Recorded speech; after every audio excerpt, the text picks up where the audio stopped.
Hey, welcome back to ShopFix, a community joined together for the love of woodworking.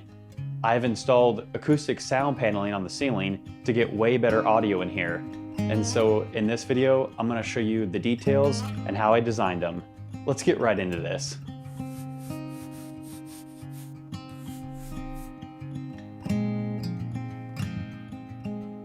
This project starts by ripping down 1/4-inch oak plywood into squares, which will become the backs of our acoustic panels. Now the backs don't need to carry any real load, so going thin here is intentional. It keeps the overall panel weight down, which makes installation easier, especially when you're hanging multiple panels overhead. Next up, I ripped down some 3/4-inch oak plywood for the sides of the panels that will hold the mineral wool. I chose to make these panels 2 feet by 2 feet, but the beauty of this design is that it scales really well. You can go larger for walls or smaller for accent areas.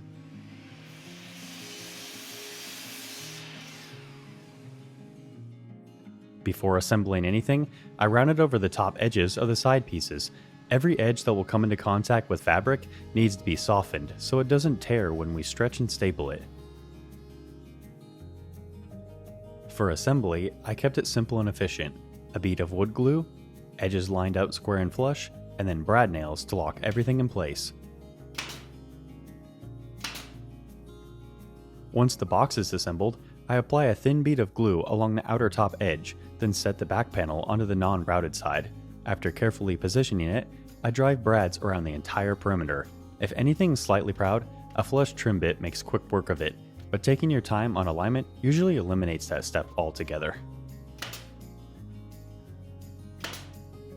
After that, I round over all the bottom edges and follow up with sanding across the entire box.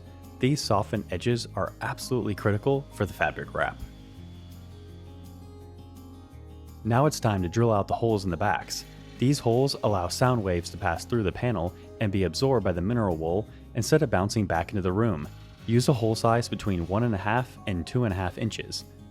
I drilled 12 total. You don't need to go crazy here. You're just opening things up enough to let the panel breathe. You can certainly drill these holes before attaching the back panel if you'd rather go that route. Once the holes are drilled, clean out all the dust, and before handling the mineral wool, gloves on, long sleeves are recommended. This stuff works incredibly well, but it'll make your skin itch if you're not protected. To cut the mineral wool, use a long serrated knife and let the blade do the work. Long back and forth strokes cut it clean and easily. You want a friction fit, snug enough to stay put, but not compressed. Compressing the wool reduces its effectiveness, so resist the urge to force it in. I repeated this for all 8 panels, and then it was time for one of the most satisfying steps, wrapping. This is where the panels really come to life. I cover my work surface with craft paper to protect the fabric. Highly recommended. For staples, 1/4-inch works great. 3/8 will work too, but they're a little tougher to sink in. After securing one of the sides down, you'll then move to the opposite side and stretch the fabric tight. This stretch is key.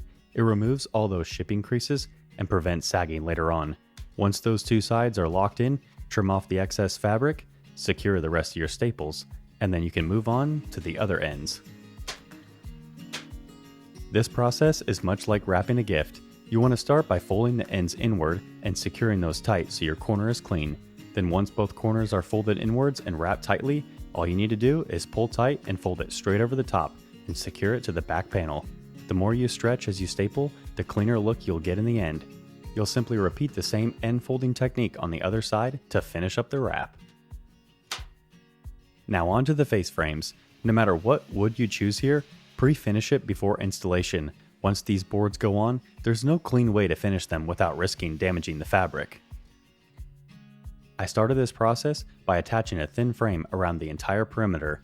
This gives me more surface area to nail into and visually breaks up the panel in a really intentional way.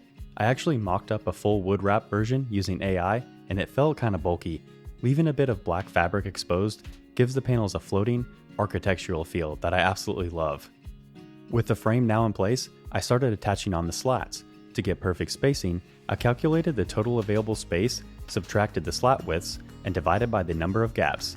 That gave me the exact size for a spacer block, and once you have that, installation becomes fast and efficient.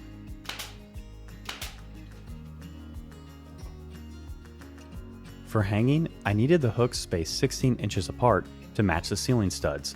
After drilling pilot holes, I threaded in the hooks by hand, then finished with a universal socket in my impact.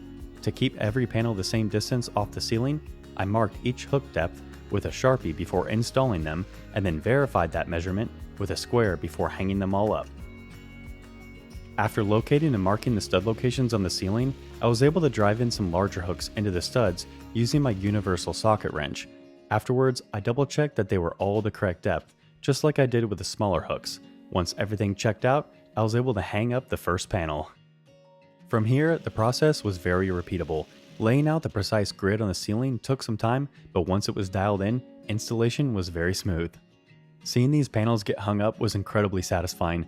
The ceiling went from plain and unfinished to architectural and intentional, and the audio difference was immediate. The shop sounds tighter, cleaner, and more controlled, and the space just feels better to work in. This build didn't just improve sound, it elevated the entire vibe of the shop, and honestly, that's the goal. Well, there you have it, professionally designed acoustic sound paneling for a fraction of the price, and simple enough to build in your own workshop. If you have any questions on how to build it, feel free to comment below, I'm always here to answer. And thanks for watching, I really hope you enjoyed this video. I'll see you in the next one.